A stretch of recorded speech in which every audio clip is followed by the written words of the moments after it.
Flamengo!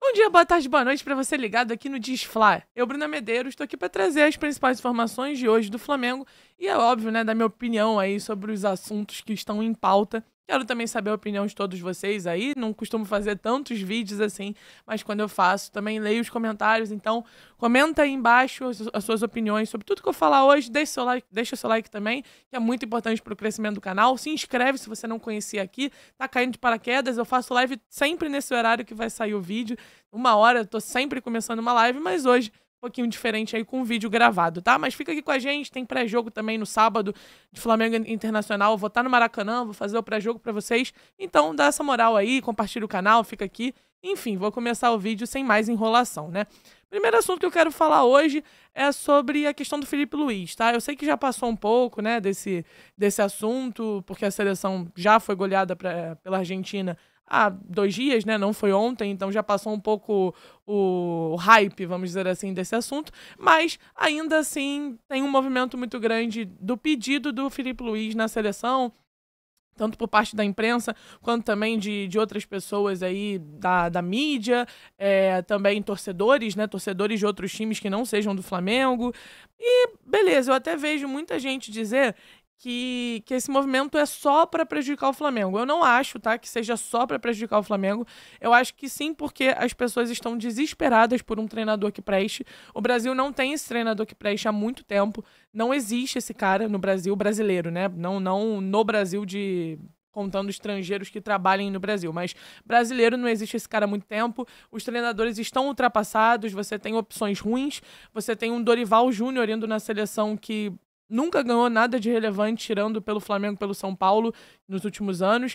Então, um cara que estava acostumado com trabalhos em times menores, em apagar fogo, né? Inclusive, ele foi contratado pelo Flamengo também para apagar fogo, não foi num projeto ali em torno do Dorival, não foi nada assim. Então, você tem um cara desse na seleção, antes você tem o Fernando Diniz, que também nunca tinha ganhado nenhum título importante, a não ser em 2023, que foram os primeiros, né? Primeiro ganhou o Carioca, depois realmente o que mais importa com o Libertadores. Então, assim, acho que tem um movimento meio que movido pelo desespero mesmo, né? Você precisa de um treinador e todo mundo tá vendo que com o Dorival e do jeito que tá, até em questão de convocação, não vai dar certo na Copa, né?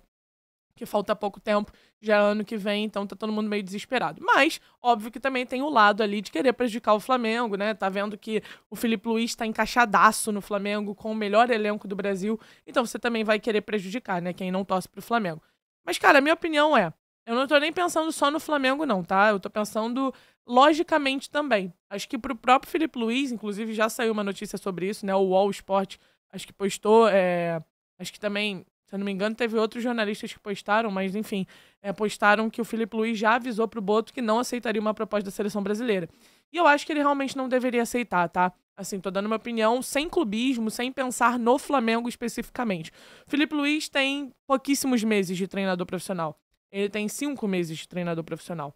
Ele teve uma ascensão muito rápida na carreira, né? Começa no Sub-17, vai pro Sub-20, já vai pro profissional. E tudo por causa de contexto, né? O Mário Jorge sai do Sub-20, ele tem que assumir. Depois o Tite sai, ele também tem que assumir. Então, os contextos beneficiaram a ascensão rápida dele na carreira e tá dando muito certo.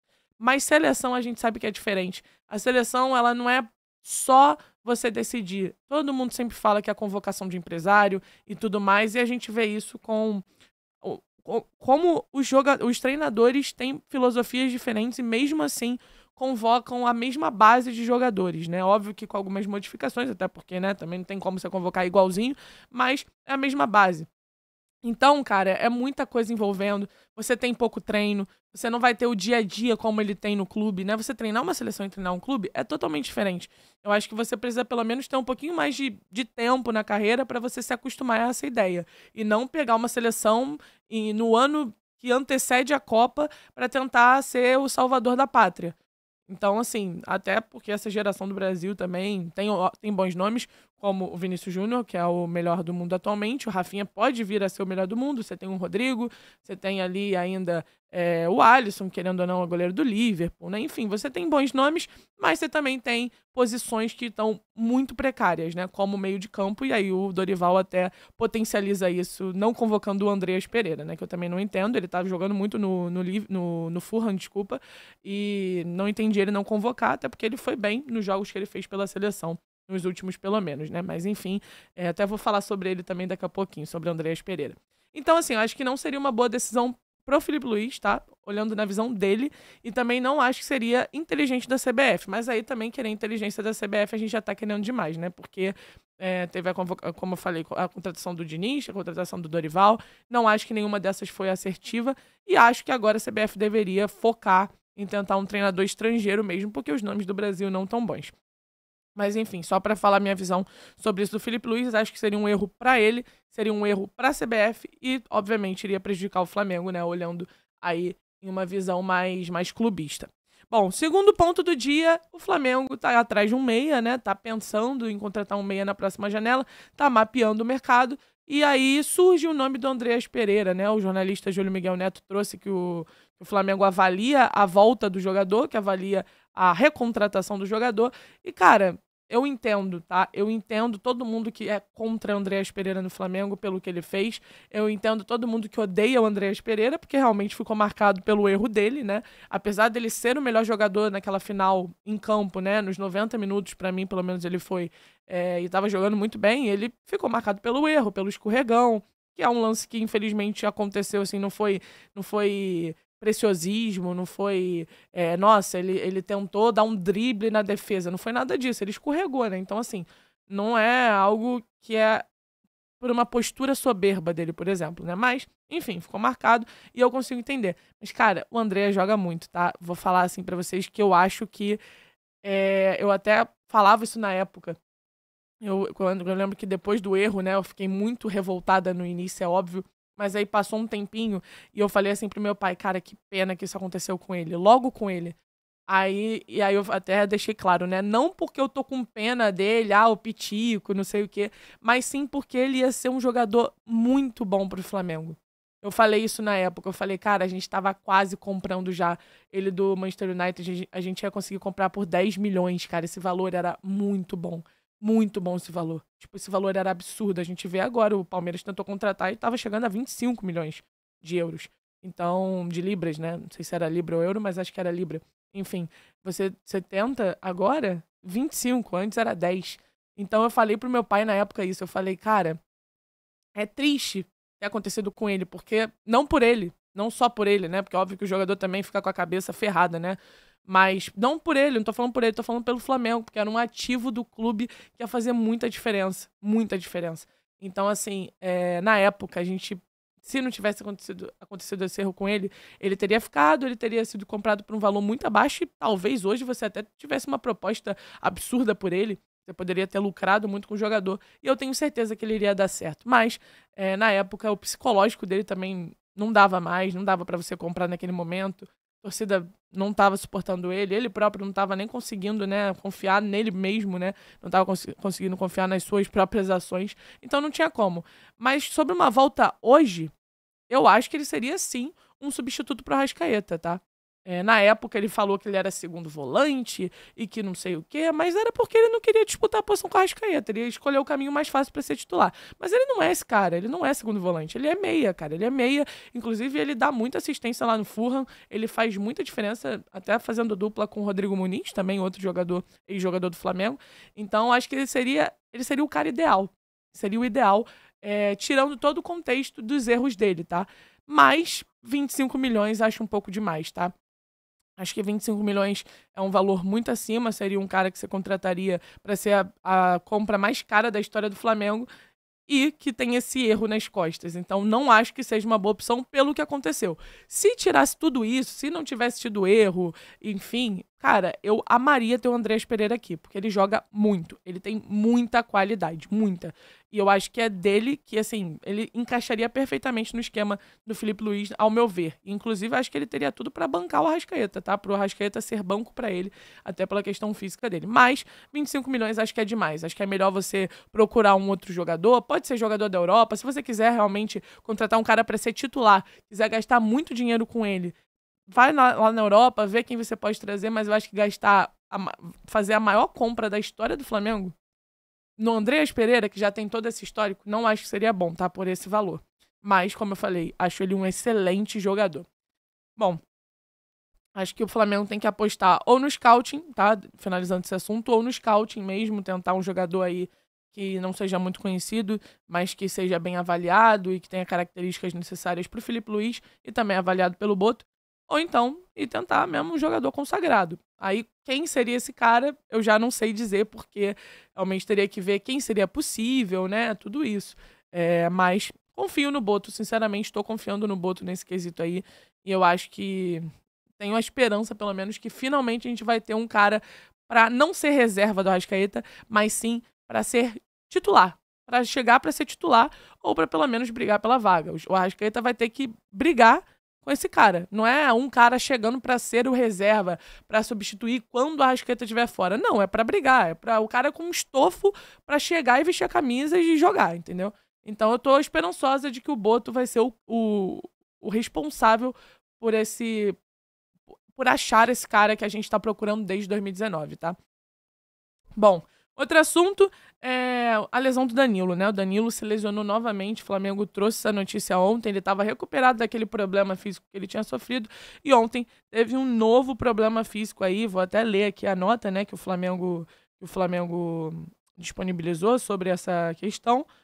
Ó, o jogador Danilo, que havia retornado aos treinamentos com o elenco do Flamengo, sentiu dores na coxa direita na atividade da última terça-feira. Foi realizado o exame de imagem pelo clube na manhã dessa quarta-feira, que isso foi mandado ontem, no qual constatou-se uma nova lesão muscular. O atleta já iniciou o tratamento com a fisioterapia no CT Jorge Elal. Ele não terá condições de jogo para as estreias do time no Campeonato Brasileiro e também na Conmebol Libertadores. Então o Danilo está fora do jogo contra o Inter, agora nesse sábado, né, que falta pouquinho, e também está fora contra o Deportivo Táchira na Libertadores, que vai ser na próxima quinta-feira, né? Na semana que vem. Então, cara, muito complicado nessa questão. Tem que observar esse DM do Flamengo, tem que ver se a culpa é dos jogadores, o Danilo mesmo, que tá com o físico defasado ali, porque já tem mais idade, enfim, tem que ver se a culpa é dele, se a culpa é da intensidade do Filipe Luís, que aí não tem muito o que fazer, é o estilo de jogo dele, né? Você só tem que tentar fazer com que os jogadores se adaptem, mas tem que ver de quem é a culpa, né? O que tá causando essa quantidade absurda de lesões. O jogador se lesiona até sem estar tendo jogo, né? O Danilo, nem sei qual foi a última partida do Danilo, não me recordo porque ele não estava disponível nas finais contra o Fluminense, então não lembro qual foi a última partida dele. Ele jogou contra o Vasco, sinceramente eu não me lembro. E aí, treinando, ele tem essa lesão, então muito complicado, você tem que saber o real motivo disso. Danilo, óbvio que a gente tem uma zaga muito boa com o Léo Ortiz e Léo Pereira, mas o Danilo, pra mim, é o titular. Eu acho que ele vai pegar essa vaga de titular, se ele estiver bem, né? Obviamente, se ele tiver condições de ser titular e de jogar, de entrar em campo. Mas você tem que estudar aí. Foi o Michael, foi o Cebolinha, foi o Alexandro, o Juninho, Ayrton Lucas. Cara, tá complicado. Agora Danilo, enfim. Mas você tem que estudar isso daí pra ver qual o verdadeiro problema, quem é o culpado, né? Se a gente pode dizer assim, e tentar solucionar, porque não tem como. A temporada vai ser muito grande e você tá tendo essas lesões em um período que você nem tá tendo a profusão de jogos que você vai ter, né? Você vai ter um momento ali que vai ser quarta, domingo, quinta, domingo, sábado, quarta. Cara, você vai ter um momento que vai ser absurdo de jogos. Imagina nesse momento, se agora o Flamengo já tá sofrendo tanto, né? Então tem que ver isso daí e tentar solucionar. Varela, né, também, segundo Júlio Miguel Neto, o Flamengo tá perto de anunciar a renovação com o Guilhermo Varela. O Varela até falou, né, nas finais ali, na final do Carioca, depois, nas entrevistas ali, ainda dentro de campo, depois do título, ele falou que estava conversando com o Flamengo queria e ele também queria muito, então o normal, né, o natural, o que a gente pensa e tem a expectativa é que ele vai conseguir esse acordo, e agora o Júlio Miguel Neto falou que já tá praticamente tudo acertado, que o Flamengo só tá esperando aí pra anunciar, né? Já falei minha opinião, vocês que me acompanham todo dia sabem a minha opinião sobre o Varela. Eu acho que é um jogador muito bom para elenco, tá? Ele é um jogador que tá numa posição escassa no mundo, não tem lateral direito bom no Brasil, direito, né? Assim, quase não tem lateral direito bom no Brasil, e aí muito menos reserva. Você tem um titular como o Wesley, você tem um reserva como o Varela, ainda tem um Danilo também, que é dessa posição de origem, né? Apesar dele ter vindo para ser zagueiro, você ainda tem o Danilo. Então acho que a renovação com o Varela tá certíssima, tem que renovar sim. Quem tem birra com o Varela, eu repito, tá? Quem tem birra com o Varela é só porque tá caçando bagre. O torcedor do Flamengo tem essa necessidade de caçar um bagre. O bagre era o Luiz Araújo, porque veio da MLS. Aí ele começa a jogar bem, não é mais bagre. Aí você caça outro. O bagre é o Plata. Aí faz o gol da final ano passado, não é mais bagre. Aí vem, não, o bagre agora é o Varela. O bagre agora é o Juninho, que chegou do Carabag, né? Aí Carabagre, enfim. Então, assim, a torcida do Flamengo gosta de caçar bagre e fica querendo sempre que tenha um cara assim no elenco, e o escolhido foi o Varela, né? Mas o Varela, como eu já falei milhões de vezes aqui, ele nunca comprometeu, o Varela nunca comprometeu, o Varela nunca, nossa, fez uma partida horrorosa que custou uma classificação. Cara, não tem porquê ter essa raiva toda do Varela. Ele é um jogador bom, que não compromete, é um jogador que se voluntaria a jogar em posições que não é a dele, por exemplo, na esquerda, que ele jogou e foi bem, inclusive, foi muito bem. É um jogador que tem um bom posicionamento, sabe marcar, não é aquele cara agudo, não tem a mesma característica do Wesley, mas ele é um jogador muito bom para elenco. Então, assim, acho que tá certíssimo de renovar com ele e espero que realmente o Flamengo anuncie logo, porque é muito bom pro elenco. Sinceramente, eu acho que o Varela, ele contribui muito para essa qualidade do elenco, ainda mais com o pensamento de que a gente vai ter que revezar atleta, que a gente vai ter muito jogo nessa temporada. Bom, último assunto agora, né? Falando aí da temporada, expectativa e tudo mais. Já vamos ter aí Flamengo Internacional na abertura, na primeira rodada do Campeonato Brasileiro, no sábado, 9 horas da noite, no Maracanã. Como eu falei no início do vídeo, né? Eu vou estar lá no Maracanã e eu vou fazer um pré-jogo diretamente de lá, livezinha, como sempre, tá? Aqui no Desfla. Então acompanha aqui a gente. E, cara, vai começar o Brasileirão. E a minha expectativa, assim, só rapidinho, né, pra falar disso, minha expectativa é a melhor possível, gente. Melhor possível. Acho que eu não começo com essa expectativa desde 2020, com o Jorge Jesus, né, porque a gente tinha acabado de ganhar tudo em 2019, 2020 você ainda contrata, né, chega ali o Léo Pereira, que eu tinha uma expectativa boa, apesar de na época ele não ter correspondido, né, eu já tinha uma expectativa muito boa, gostava muito dele, chega o próprio Pedro, chega o Michael, foi em 2020, né? O Michael, acho que foi. Enfim, você contrata, né, alguns jogadores. Então eu não tinha essa expectativa tão alta assim, cara, com o Flamengo, como eu tô nessa temporada, desde 2020 com o Jorge Jesus, que aí foi interrompido pela pandemia. Esse ano eu realmente tô achando que vai ser o nosso ano, que vai ser o ano de novo de ganhar Libertadores e Brasileiro junto, né? Igual foi 2019, igual foi o Botafogo ano passado também, era muito raro, e agora aconteceu 2 vezes nos últimos anos, tanto com o Flamengo quanto com o Botafogo, e eu acho que é o ano pra gente fazer isso de novo. Você tem um treinador absurdo, que é o Felipe Luiz, que evolui cada vez mais, que enxerga as suas deficiências também, enxerga o que ele tem que melhorar. Você tem um elenco absurdo também, usando a mesma palavra para poder reforçar isso, tá? Reforçar esse pensamento, porque é um elenco primoroso, cara. Você tem muita opção, muita opção. Você tem um time reserva muito bom, muito bom. Então, assim, expectativa melhor possível para essa temporada, e eu espero que a gente finalmente volte a tratar o Campeonato Brasileiro com seriedade, algo que não acontece desde 2020. Não acontece desde 2020, a gente não trata o Campeonato Brasileiro com seriedade, e agora a gente precisa disso, tá? A gente precisa tratar o Campeonato Brasileiro como prioridade, que já foi falado pelo BAP, já foi falado pelo próprio Felipe Luiz, que é a prioridade e ele precisa ser, até porque são 38 rodadas e você precisa encarar as 38 rodadas como finais. Não dá pra, depois eu me recupero e depois eu consigo aqui, não sei o quê. Não, não dá. Você tem que tratar como finais, e o Flamengo precisa mostrar a força dele, a força que ele tem no elenco, a força que ele tem no treinador, a força da torcida também, que tá sempre ali apoiando no Maracanã. Eu tenho certeza que a média de público do Flamengo no Brasileirão vai ser absurda também. Então você precisa mostrar essa força ganhando esse título. E pelo menos lutando por esse título e mostrando que você quer lutar, que você quer ganhar, e que você só não vai ganhar se tiver alguém que realmente faça uma temporada avassaladora e que não tenha como, mas que você vai lutar e você tá fazendo por onde para você conseguir ganhar. Então, Esse é o meu pensamento e a minha expectativa é a melhor possível para essa temporada. Bom, então é isso, galera. Chegamos ao fim aqui desse vídeo, né? Nossa, falei bastante. Peço aí novamente que vocês se inscrevam no canal, deixem o like. Como eu falei, tem live aqui todo dia, sempre 1h da tarde. Hoje que é exceção, que eu tô fazendo um vídeo gravado, mas sempre 1h, 1h10 por aí, eu tô aqui pra trazer live. Eu leio todos vocês, tá? Aqui o nosso lema, né, vamos dizer assim, do canal levo vocês esse debate. Vocês são como se fossem a minha bancada. Então fiquem aqui com a gente, se inscrevam, comentem, ó, renovação do Varela, questão de substituto para Arrascaeta, Andreas Pereira de volta, o que vocês achariam, Felipe Luiz na seleção. Comenta aí sobre os assuntos, expectativa para a temporada. E amanhã eu tô aqui novamente para trazer uma livezinha para vocês. Como eu disse, 1h, 1h10 por aí. Tô aqui para fazer esse debate com vocês, tá? Obrigada aí para todo mundo que assistiu. Deixem o like, como eu já pedi, e fiquem aqui para mais conteúdos de Flamengo sempre, tá? Valeu, galera, saudações brunegras e fui!